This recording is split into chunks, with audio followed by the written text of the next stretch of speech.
Self Priyanka Kapoor. हम लोगों ने सिंगुलैरिटी टॉपिक किया है अभी कंप्लीट, ठीक है। उसके आगे रेजिड्यू थ्योरम पे चलते हैं कि रेजिड्यू थ्योरम क्या होती है। रेजिड्यू थ्योरम जो है वो पोल पर डिपेंड करेगी, मतलब पोल आपको पता होना चाहिए कि पोल क्या होता है। तो सिंगुलैरिटी में मैंने आपको पोल डिफाइन करे थे कि किसे पोल कहते हैं, ठीक। देखते हैं इसमें रेजिड्यू टॉपिक है हमारा। पर्पस क्या है रेजिड्यू का? To evaluate integration C F Z D Z if F Z है singularity F Z equals to A. मतलब क्या है, रेजिड्यू का जो काम है वो इंटीग्रेशन को, कॉम्प्लेक्स इंटीग्रेशन को इवेलुएट करने का है ना। तो कॉम्प्लेक्स इंटीग्रेशन को इवेलुएट करने के लिए हम लोगों ने कॉम्प्लेक्स इंटीग्रेशन पहले पढ़ चुके हैं, 2 टॉपिक पढ़े थे उसमें। कॉची थ्योरम पढ़ी थी, डेरिवेटिव वाले फॉर्मूले पढ़े थे, है ना। एनथ डेरिवेटिव और एनालिटिक्स से हम लोगों ने उसका जो इंटीग्रेशन है वो फाइंड किया था। लेकिन ये जो है, ये रेजिड्यू जो है ये भी हमारा इंटीग्रेशन को इवेलुएट करने का काम करता है, ठीक है।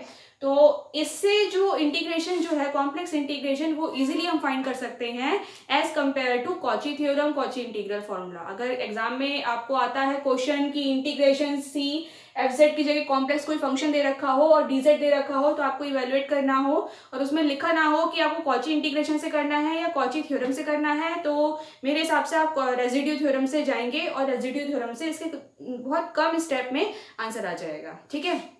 तो समझते हैं क्या रेजिड्यू क्या होता है, इंटीग्रेशन को इवेलुएट करने का काम करता है। कंडीशन क्या है इसमें कि इफ एफ जेड है सिंगुलरिटी, मतलब सिंगुलरिटी होनी चाहिए उसके पास Z equals to A. Singularity बहुत सारी भी हो सकती हैं और एक भी हो सकती है, ठीक है। जो डिफाइन करा है हमने रेजिड्यू को, वो लॉरेंट सीरीज से डिफाइन करा है। Define residue with the help of Laurent series. Laurent series की हेल्प से हमने रेजिड्यू बताया है कि रेजिड्यू क्या होता है, ठीक है। तो देखो भाई, एफ जेड, ये लॉरेंट सीरीज आपको पता है, समेशन एन वेरीज फ्रॉम 0 से infinity A N Z minus A की whole power N plus N varies from 1 to infinity B N Z minus A की होल पावर माइनस एन। ये Laurent series हम discuss कर चुके हैं। एक जो टर्म होता है समेशन का वो पॉजिटिव पावर के साथ आता है और एक जो टर्म होती है वो नेगेटिव पावर के साथ आती है। असेंडिंग और डिसेंडिंग दोनों होती हैं, ठीक। इसका समेशन हमने एज इट इज रख दिया, इस वाले समेशन को हमने ऑपरेट कर दिया b1 अपॉन जेड माइनस ए, एन 1 लगाया, 2 लगाया, 3 लगाया, तो ये सीरीज खोल दी b2 upon Z minus A का whole square plus b3 upon Z minus A का होल क्यूब। ये है ना, ये डिनोमिनेटर में चली जाएगी, पावर पॉजिटिव हो जाएगी, तो इस सीरीज को हमने इस तरीके से खोल दिया। कहां तक जाएगी ये सीरीज? अप टू इन्फिनिटी तक जाएगी, ठीक। अब देखो, यहीं से हम रेजिड्यू डिफाइन करेंगे। रेजिड्यू जो है वो आपको बताया था, लॉरेंट सीरीज का जो सेकेंड पार्ट होता है ये, वो क्या होता है, वो प्रिंसिपल पार्ट बोलते हैं उसे। तो प्रिंसिपल पार्ट से ही हम रेजिड्यू डिफाइन करते हैं, ठीक है। देखते हैं इसमें, the coefficient of b1 is called the residue of F Z. b1 का कोफिशिएंट जो है वो रेजिड्यू कहलाता है f ऑफ z का, residue of f of z, यानी कि ये वाला कोफिशिएंट ये हमारा कहलाएगा क्या, रेजिड्यू, है ना। तो residue of F Z the pole z equals to A, ये z इक्वल्स टू ए पर हमको पोल मिल रहा है ना, that is 1 upon z minus A, ठीक।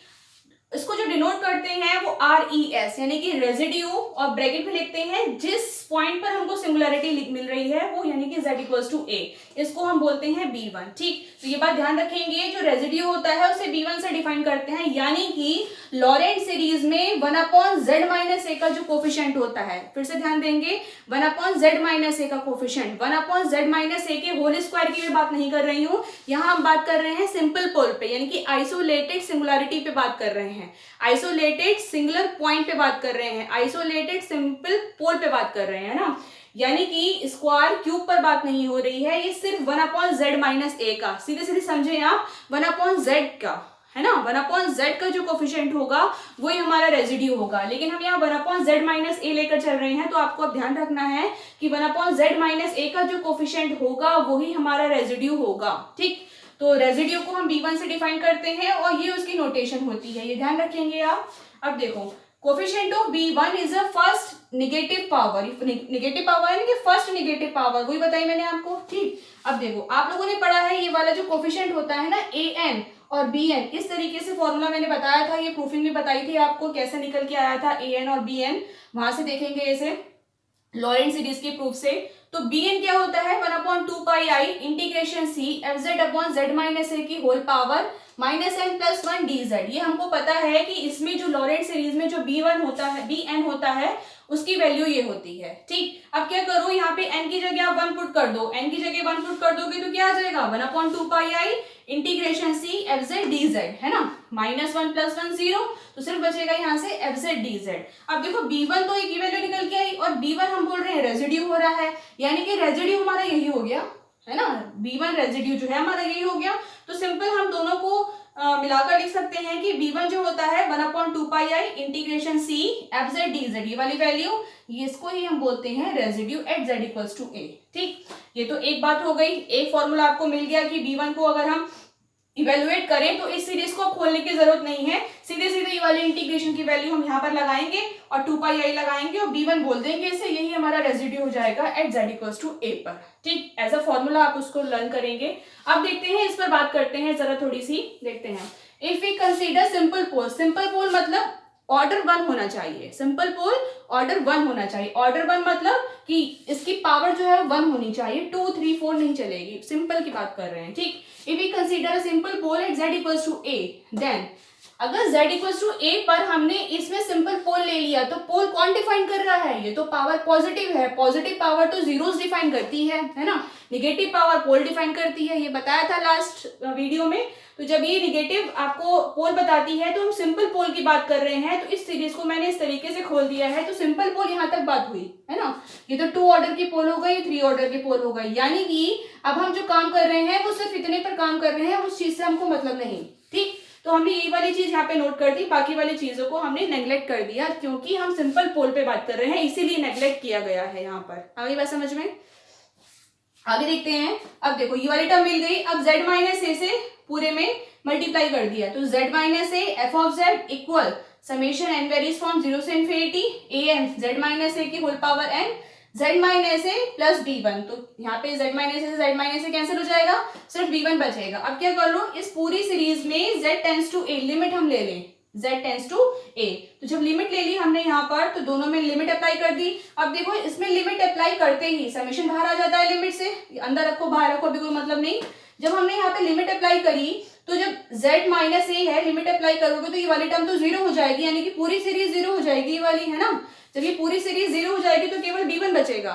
ठीक, सिर्फ b1 बचेगा, यानी कि ये वाली जो वैल्यू आ रही है वो सिर्फ b1 के इक्वल आ रही है। इसका मतलब है कि जो b1 है वो limit z varies from a z minus A F of Z होता है। ठीक, अब देखो b1 की वैल्यू यहाँ से निकल के आई 1/2 integration C F Z D Z, residue of z equals to a, और एक b1 यहाँ से निकल के आया limit z varies z tends to a z minus F of z, यानी कि अब हमको दो फॉर्मूले याद रखने हैं रेजिड्यू के, एक तो ये वाला इस इंटीग्रेशन वाला और एक ये वाला। जब लिमिट लगाते हैं z माइनस ए पे लगा रहे हो तो फंक्शन के साथ z minus a limit apply कर दोगे, तो ये दो फॉर्मूले पर बात हो रही है हमारी, दिखाई दे रहा होगा नीचे का, देखिए ये चीज। ठीक है, तो b1 आ गया, ये एक टर्म ये वाली हो गई, एक टर्म ये वाली हो गई। ठीक है, अभी बात करते हैं इसके आगे पर, आगे मतलब रेजिड्यू का डेफिनेशन क्या होती है और रेजिड्यू का पूरा एक कंप्लीट फॉर्मूला जो आपको याद रखना है। ठीक है, चलिए देखते हैं डेफिनेशन ऑफ रेजिड्यू। ठीक, रेजिड्यू की डेफिनेशन क्या कहती है, the coefficient b1 Laurent series expansion about a simple pole at z equals to a is called the residue of function f of z। ये बताया था अभी इससे पहले कि जो b1 का कोफिशिएंट होता है लॉरेंट सीरीज का, जब हम एक्सपेंशन करते हैं सिंपल पोल के अराउंड, तो वही हमारा क्या कहलाता है, रेजिड्यू कहलाता है। ठीक, एज फॉलोज, ये हमने फॉर्मूला अभी डिफाइन किया था कैसे कैसे होता है, कैसे निकलता है। तो ये जो फॉर्मूला है ये आपको ध्यान रखना है रेजिड्यू फाइंड करने के लिए, और कुछ और इंपॉर्टेंट फॉर्मूले हैं जो आपको ध्यान रखने हैं, जो इजी हैं और जिससे हम जल्दी से रेजिड्यू फाइंड कर सकते हैं। देखो residue z equals to a ऐसे डिनोट करते हैं हम, b1 कोफिशिएंट होता है, यानी कि limit z varies z tends to a z minus A F of z, ये कहाँ से आया था ये बता चुकी हूँ मैं, equals to 1/2 integration C F Z D Z. ये पूरा ही एक ही रेजिड्यू का फॉर्मूला है। ठीक, या तो आप इस तरीके से फाइंड कर लो या इससे फाइंड करो, लेकिन बहुत इजी रहेगा कि आप इस लिमिट वाली चीज को ध्यान रखें। ठीक है, अब देखें, अब यहाँ पे c पर जो बात हुई है इस इंटीग्रेशन की, ये c क्या है, देखो where c is a closed curve, where c is a closed curve containing the pole z equals to a। अब z equals to a जो है वो आइसोलेटेड सिंगुलर पॉइंट है ना, आइसोलेटेड सिंगुलर पॉइंट है। यहाँ ध्यान देंगे ये सिंपल पोल की जो बात कर रहे हैं और जो आइसोलेटेड सिंगुलर पॉइंट बात कर रहे हैं वो एक ही बात है, ठीक।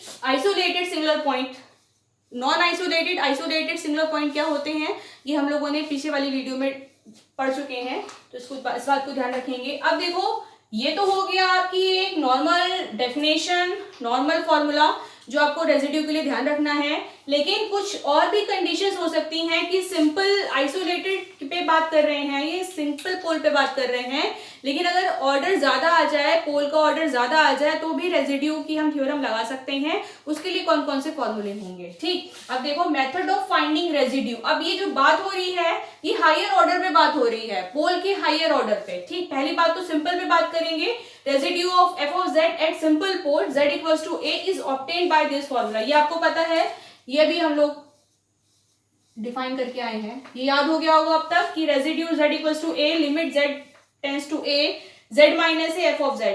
जिस पर हमको रेजिड्यू निकालना है उसको z में से सब्ट्रैक्ट करके फंक्शन ऑफ z यहाँ लिख दें और लिमिट वही लगा दें जिस पॉइंट पर हमको ये रेजिड्यू निकालना है, ठीक। अब देखो दूसरी, एक तो फॉर्मेट ये है कि हमको सिंपल दे रखा हो फंक्शन, तो रेजिड्यू कैसे निकालोगे जब सिंपल पोल है। दूसरा, अगर फंक्शन इस फॉर्मेट में दे रखा हो कि phi Z upon psi Z, phi Z upon psi Z में क्या कंडीशन लगी हो कि जिस पॉइंट पर हमको रेजिड्यू निकालना है उस पॉइंट पर, मतलब जिस वो जो पॉइंट है वो फंक्शन में लगाओगे डिनोमिनेटर वाले में, उस पर फंक्शन की जो वैल्यू है वो 0 होनी चाहिए, लेकिन न्यूमिनेटर वैल्यू 0 नहीं होना चाहिए, है ना। ए पॉइंट पर सिंगुलरिटी हमको मिली है तो वो ए पॉइंट हमने जब डिनोमिनेटर में लगाया तो वो 0 हो गया, लेकिन जब न्यूमिनेटर में लगाया तो वो 0 नहीं हुआ। अगर ऐसी कंडीशन मुझे मिल रही है, ऐसा मुझे कोई फंक्शन मिल रहा है, तो उस केस में रेजिड्यू ऐसे ना निकाल कर आप ऐसे भी निकाल सकते हो, ऐसे भी निकाल सकते हो, ऐसे भी निकाल सकते हो, ठीक। तो इस तरीके की फंक्शन में ये वाला थोड़ा इजी रहता है, तो आप ये याद करो, कुछ नहीं करना है इसमें। Residue at z equals to a equal phi Z upon psi dash Z. Psi dash मतलब डिनोमिनेटर वाले फंक्शन को, केवल डिनोमिनेटर वाले फंक्शन को आप डिफरेंशिएट कर दें विद रिस्पेक्ट टू z, है ना, और उसमें फिर z की जगह a लगा दें न्यूमिनेटर और डिनोमिनेटर दोनों में, है ना। यानी कि phi A divide by psi dash of A, केवल डिनोमिनेटर को डिफरेंशिएट करना है, न्यूमिनेटर से भी कोई मतलब नहीं। डिफरेंशिएट करने के बाद आप न्यूमिनेटर और डिनोमिनेटर दोनों में आप क्या लगा देंगे, ए लगा देंगे, तो ये आपका आ जाएगा सेकेंड फॉर्मूला जब फंक्शन आपका phi Z upon psi Z दे रखा हो, ठीक। ये दो फॉर्मूले हो गए। नेक्स्ट आओ formula third, when F Z equals to phi Z upon Z minus A की होल पावर एन। अब देख लो यहाँ पे आप खुद कि z माइनस ए की होल पावर n दे रखा है, तो यहाँ पे जो पोल मिल रहा है उसका ऑर्डर कितना है, z इक्वल्स टू a पर जो पोल मिल रहा है उसका ऑर्डर है यहाँ पर n। यानी कि इस तरीके के फंक्शन में जब ऑर्डर ज्यादा हो जाता है तब क्या रेजिड्यू हम फाइंड कर सकते हैं, बिल्कुल कर सकते हैं। उसके लिए फॉर्मूला ये दे रखा है, residue at z equals to a equal 1 upon n minus 1 factorial. जितना पोल का ऑर्डर होगा उतना उसमें से एक कम करके आप 1 अपॉन n माइनस 1 फैक्टोरियल कर दें और उस फंक्शन को इसके पोल की जितनी भी ऑर्डर है उससे एक कम करके डिफरेंशिएट कर दो विद रिस्पेक्ट टू z इस फंक्शन को, है ना। यानी कि dn minus 1 divide by dz की power n minus 1 z minus a की whole power n f of z। कुल मिलाकर इस फंक्शन को इसके साथ मल्टीप्लाई कर दें आप, है ना, उसके बाद डिफरेंशिएट करें n माइनस 1 तक और z इक्वल्स टू a वहां पे पुट कर दें, तो ये आपका हो गया थर्ड फॉर्मूला फॉर रेजिड्यू, ठीक। घबराएंगे नहीं इसमें, इसके क्वेश्चन करेंगे हम तो ये और इजी लगेगा। अभी आपको लग रहा है कि भाई फैक्टोरियल भी लगाना है, डिफरेंशिएट भी करना है, फिर z इक्वल्स टू a भी लगाना है, क्वेश्चन करेंगे और अच्छे से समझ में आएगा। देखो दो बातें हो गई, सिंपल पोल पे इस तरीके के फॉर्मेट पर, और अगर इसका ऑर्डर ज्यादा दे रखा हो इस पर, है ना। अब दो कंडीशन और आती है कि जब हमको इसेंशियल सिंगुलरिटी मिल जाए, है ना, मतलब इनफाइनाइट नंबर ऑफ टर्म्स मिल जाए। देखो फाइनाइट नंबर ऑफ टर्म पे बात हो गई, अब इनफाइनाइट नंबर ऑफ टर्म मिल जाए z माइनस a की होल पावर n की, तो उस कंडीशन में ये जो सारे फॉर्मूले हैं वो सब फेल हो जाते हैं। आपको सीधे सीधे करना क्या होता है, जो लॉरेंट सीरीज है उसको आप खोल दो और वहां से z माइनस a की निगेटिव पावर आप निकाल दो, यानी कि b1 का कोफिशिएंट निकाल दो सीधे सीधे। अगर आपको इसेंशियल सिंगुलरिटी मिल रही है तो ऊपर वाले फॉर्मूले नहीं लगेंगे। उस सच केस में आप एक्सपेंड कर दें एफ जेड को about the point z equals to a, that is in negative power of z minus a, then collect the coefficient of z minus a to the whole power minus n which is required residue। समझ में आ गई होगी बात कि मतलब अगर हमारे को इसेंशियल सिंगुलरिटी मिल रही है, बार बार इस बात को ध्यान रखेंगे, इसेंशियल सिंगुलरिटी मिल रही है तो इसेंशियल सिंगुलरिटी में आप जो z माइनस ए की जो निगेटिव पावर है उसको आप एक्सपेंड करें, z माइनस ए की निगेटिव पावर में एक्सपेंड करें उसे, और वहां से b1 का कोफिशिएंट ले लें, यानी कि z माइनस ए की होल पावर -1 का कोफिशिएंट ले लें, b1 कोफिशिएंट ले लें, वही आपका क्या हो जाएगा, रिक्वायर्ड रेजिड्यू हो जाएगा। ये तो आपकी आ गई फोर्थ बात। अब एक लास्ट रह गई है, अगर हमसे क्वेश्चन में पूछा गया हो कि रेजिड्यू निकालना है इंफिनिटी पर, अभी तो ये सिंपल उन्होंने पॉइंट दिया कि ए पॉइंट पर आप रेजिड्यू फाइंड करो, है ना। अब ये कह रहे हैं कि भाई ए पॉइंट पर रेजिड्यू फाइंड ना करके आप इंफिनिटी पे फाइंड करो, तो इंफिनिटी पे फाइंड करने के लिए बहुत इजी है, residue at z equal infinity minus का 1/2 pi I integration C F Z D Z. अब ये है क्या, ये b1 का ही कोफिशिएंट है लेकिन विद माइनस साइन के साथ आ जाता है, ठीक। तो सबसे इजी हमारा ये रहा कि b1 के कोफिशिएंट के साथ हमने निगेटिव साइन लगा दिया, तो ये हमारा एट इंफिनिटी पर रेजिड्यू हो गया, ठीक। ये सारे फॉर्मूले आप कॉपी में प्रॉपर नोट कर लेंगे, ठीक है। अब नेक्स्ट वीडियो में मैं ऐसे क्वेश्चन डिस्कस करूंगी, आज सिर्फ रेजिड्यू मैंने डिफाइन करा है, इसके सारे फॉर्मूले आपको बताए हैं। अब कल एक वीडियो आएगी जिसमें रेजिड्यू थ्योरम के साथ आपको क्वेश्चन में डिस्कस करूंगी, ठीक। अच्छे से पढ़ाई करिए, थैंक्स फॉर वॉचिंग, बाय। चलिए क्वेश्चन आज ही देख लेते हैं, इसका कैसे सॉल्व करेंगे। Find the residue at F of Z, मतलब इस फंक्शन का हमको रेजिड्यू निकालना है, कहाँ पर निकालना है, पोल पर निकालना है रेजिड्यू, ठीक। तो पहले क्या करें, हम इसके पोल के फाइंड कर लेते हैं कि कितने ऑर्डर का पोल है, कौन कौन सा फॉर्मूला लगना है। 5 फॉर्मूले मेरे पास हैं, कौन कौन से हैं, एक तो सिंपल पोल पे बात हुई थी और एक बात हुई थी, देखो लिख लेते हैं यहाँ पे फिर से, एक सिंपल पोल पे बात हुई थी, सिंपल पोल था। दूसरा था कि अगर phi Z upon psi Z की फॉर्म में हमको फंक्शन दे रखा हो। तीसरा था हमारे पास कि अगर phi Z upon Z minus A की होल पावर एन के फॉर्म में दे रखा हो। चौथा था हमारे पास कि इसेंशियल सिंगुलरिटी मिल जाए, z इक्वल्स टू ए पर इसेंशियल सिंगुलरिटी मिल जाए तो इसमें क्या करते हैं, b1 कोफिशिएंट बता देते हैं, वही इसका रेजिड्यू होता है। और लास्ट था हमारा रेजिड्यू हमको निकालना था कहाँ पर, z इक्वल्स टू इंफिनिटी पर, तो ये क्या हो जाता है, माइनस का 1/2 pi I integration C F Z D Z, ये हमारा रेजिड्यू हो जाता है, ठीक है ना। ये हमारे पास 5 फॉर्मूले हैं किसके, रेजिड्यू फाइंड करने के पोल पर, ठीक। अब ये वाला क्वेश्चन जो है ये हमको दे रखा है कि भाई पोल पर आप क्या करो, इसका रेजिड्यू फाइंड करो। देखो यहाँ पे इंटीग्रेशन नहीं लगा है, मतलब इंटीग्रेशन को इवैल्यूएट नहीं करना है, हमको रेजिड्यू निकालना है। तो रेजिड्यू निकालना है तो पहले आप देखो जो पोल है वो कितने कितने ऑर्डर के मिल रहे हैं। तो पोल देखें यहाँ पे हमको मिलेगा z माइनस ए को क्या कर दे, 0 से इक्वेट कर दे, तो यहाँ पर मुझे मिलेगा z equals to A, order क्या हो जाएगा इसका, 1 हो जाएगा। इट मीन्स ये क्या है, सिंपल पोल है, यानी कि पहला वाला फॉर्मूला लगेगा यहाँ पर। अभी बात समझ में। अब देखें z प्लस 3 इक्वल 0 ले लो आप यहाँ पर, यहाँ से z की वैल्यू कितनी आ जाएगी, -3 आ जाएगी। इसका भी ऑर्डर कितना हो जाएगा भाई, इसका ऑर्डर 1 हो जाएगा। और ये भी हमारा क्या है, ये भी हमारा सिंपल पोल है, यानी कि हमारे को फर्स्ट फॉर्मूला लगाना पड़ेगा, ठीक। तो पहला वाला केस लेते हैं हम, z इक्वल्स टू 1 पर, है ना, हम इसका रेजिड्यू फाइंड करते हैं। z इक्वल्स टू 1 पर रेजिड्यू z इक्वल्स टू 1, है ना, क्या होता है कि लिमिट जिस पॉइंट पर हमको रेजिड्यू निकालना होता है लिमिट उसी पॉइंट पर जाती है, यानी कि 1, है ना। z माइनस ए करते हैं, यानी कि residue at z equals to 1, यानी कि माइनस का 1, है ना। f ऑफ z हमको पूरा फंक्शन दे रखा है, वो आप लगाओ। देखो पहले ऐसे समझ लो f ऑफ z, ठीक। तो इसको हम कैसे लिख सकते हैं, limit z varies from 1, z tends to 1, z minus 1, function दे रखा है हमारे पास 3z square plus 2 divide by z minus 1 और z प्लस 3, ठीक।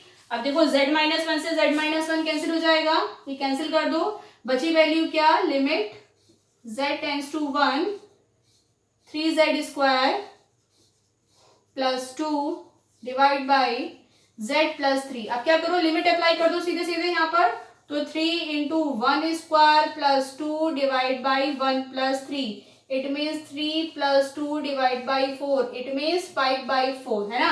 तो रेजिड्यू जो आ गया हमारा, यहाँ पर सीधे से लिख देंगे कि जो रेजिड्यू आ गया हमारा, रेजिड्यू किस पर, z इक्वल्स टू 1 पर आ गया हमारा 5/4। तो ये पहले क्वेश्चन का मतलब पहले पोल पे रेजिड्यू का ये आंसर है, ठीक है। अब दूसरा वाला देख लेते हैं। दूसरा दे रखा है z इक्वल्स टू -3 पर आप क्या बात फाइंड करो, रेजिड्यू फाइंड कर लो। तो सिंपल सी बात जैसे अभी करी थी कि लिमिट किस पॉइंट तक जाएगा, -3 तक। -3 पर हमको लिमिट लगानी है, यानी कि z +3 होना चाहिए। यहाँ माइनस लगाए ना तो ये प्लस हो जाएगा, z +3 f of z।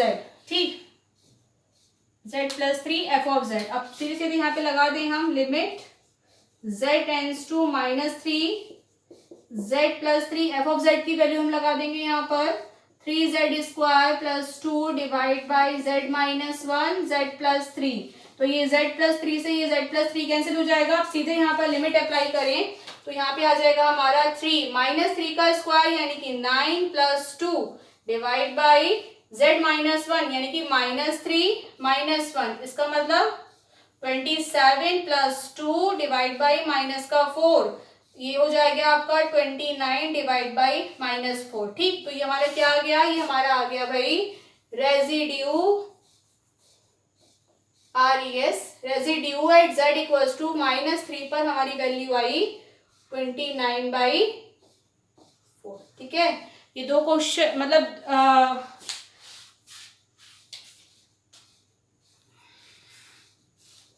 Minus plus की भैया मिस्टेक तो नहीं है, देख लें हम -3 -4। ठीक है, तो माइनस का ही 29/4 आ गया हमारा। एक आंसर ये आ गया, एक आंसर वो आ गया। ये सिंपल क्वेश्चन है ये। इस तरीके की रेजिड्यू के क्वेश्चन आएंगे आपके पास होंगे बुक में, तो वो सॉल्व करिएगा। अभी नेक्स्ट वीडियो में इसलिए बहुत सारे क्वेश्चन डिस्कस करेंगे, ठीक है ना, बहुत कॉम्प्लिकेटेड फंक्शन के लिए, जैसे कि कॉस साइन वाले फंक्शन जो होते हैं उसके लिए रेजिड्यू फाइंड करेंगे। ठीक है, थैंक्स फॉर वॉचिंग, अच्छे से पढ़ाई करिए, बाय।